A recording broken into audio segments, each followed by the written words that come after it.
At the White House today, another surprising reversal on policy straight from the president's mouth. This time, Mr. Trump told a group of mostly Midwest lawmakers that he is now open to rejoining a sweeping trade deal with Asian nations, known as the Trans-Pacific Partnership, or TPP. Mr. Trump had called the pact ridiculous and withdrew the U.S. from it in one of his first acts after taking office. Republican Senator Pat Roberts of Kansas was at the White House today.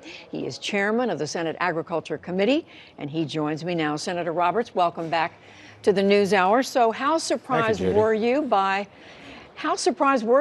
what the president had to say about the Trans-Pacific Agreement? Well, we started off with a very strong message, those of us who are privileged to represent our rural areas and our farmers and ranchers and growers.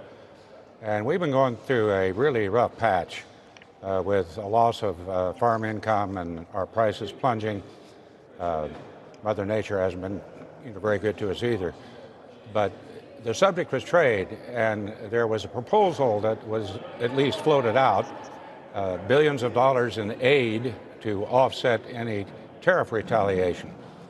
Everybody there insisted and really made their point to the president that we wanted trade, not aid. And I think that message was well delivered.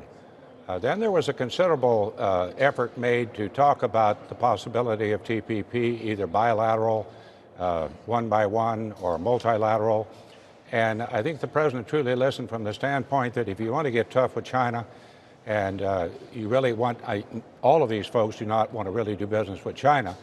And we also tell all these people we have their back. And so from a national security standpoint and an economic opportunity, I think the president listened. He deputized Robert Lighthizer and Larry Kudlow, our new economic advisor, to say, okay, boys, you work on that. So that was very welcome news. Well, and I want to ask you about the reason you went to the White House in the first place, as you say, was to talk about Chinese tariffs, the effects they're having on American farmers. But before we get to that, I just want to quickly ask you about the TPP, the Trans-Pacific Agreement, because in the more than a year since the president announced the U.S. was pulling out of that, the other, 11 nations have gone on to create another trade deal. So I guess I'm curious, as are many others, about what exactly is the president talking about? Completely reversing his approach? He said he's going to take a hard look at it. And he wanted Bob and he wanted Larry, pardon me for calling them Bob and Larry, but to take a look at it as well. I think the way it was presented, it made more sense right now, since we're trying to offset all of the tariff problems with regards to farmers are paying for. Almost being pawns in this, kind of a situation. So given in that light, and the fact he's willing to take a new look, I think that's logical. But how concerned are you about the inconsistent signal that this sends about American policy, about the president's thinking here? Well, I think the president still will continue to try to get single trade deals to the best of his ability. But again, it was an opportunity that we raised, several of us, and for him to say to Bob Lighthizer, our trade ambassador, and Larry Kudlow, our new economic advisor, take a look at it. And that really was the extent of it. Well, we will certainly be watching that. But in the meantime, Senator Roberts, as we said, the reason you went to the White House with others was to talk to the president about the effect that these Chinese tariffs, the proposed tariffs on China, the retaliation that's expected from China, what that could mean for American farmers. The administration is saying we can handle this, we can come up with other ways to recompense these farmers. But you are concerned, aren't you? Well, yes, I was concerned. I don't think that that's the best approach. Everybody in that room said they prefer trade over aid. We have a lot of subsidy programs. We have a revenue program. We have a price loss coverage program. We obviously have crop insurance. We don't need to pile another. Somebody was talking about $15 billion, for goodness sakes. I don't know how you do that. I don't know how you separate that out with everybody that's been involved in this trade business with China. And it is very widespread. Almost everybody that either farms or is a rancher or grows anything has been affected. The classic was the sorghum producer from Texas all the way up to North Dakota.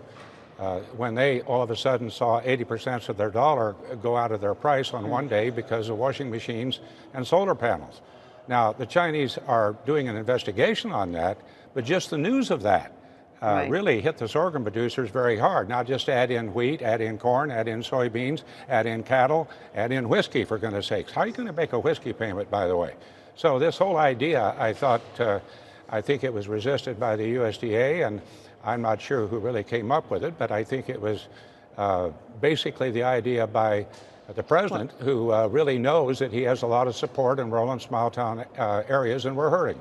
Right, and as it was reported, it was the president and others around him suggesting that these payments come from the Department of Agriculture. But without getting too much into the details of that, why do you believe the president? Do you think the president completely thought through the impact of what these tariffs against China would mean for the American agricultural community? Well, I can't answer that. I think he is responding. You know, this has been a long sought situation here where we're trying to address so many different things where we're very unhappy with China. They have never adhered to their WTO obligations. We have intellectual property, we have copyright laws, and quite frankly, when you build a manufacturing plant over there, you better be realizing that they're going to, they will have access to everything that you're doing. So there's a lot of things where we're upset about, but the problem is that when you say that we're going to put a tariff on X, Y, or Z with China on intellectual property, back they come, and the first folks in our economy that get hit is agriculture. Do you think you made an impression on the president today? I don't think there's any question about it. I think, to be quite frank, he understands that we're coming up on 218. He understands that it's an even-numbered year. There's a little bit of politics in this, to say the least. And what you don't want to do is really hurt the very folks who, brought you to the dance.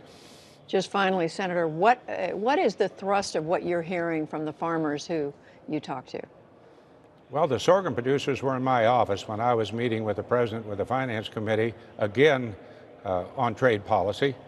And they could not understand when, boom, they were hit with a market price drop. It is true that the Chinese are studying this, but they're inspecting it, or they're at least taking a look at it.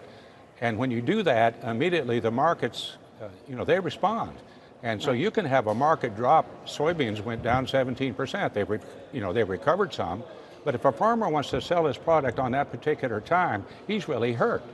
And this applies to all of our livestock, pork, cattle. In California, it's nuts, almonds, raisins, wine.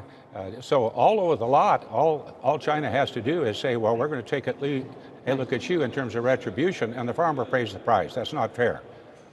We're not pawns in this business of trade. Senator Pat Roberts of Kansas, thank you very much. Yes, ma'am.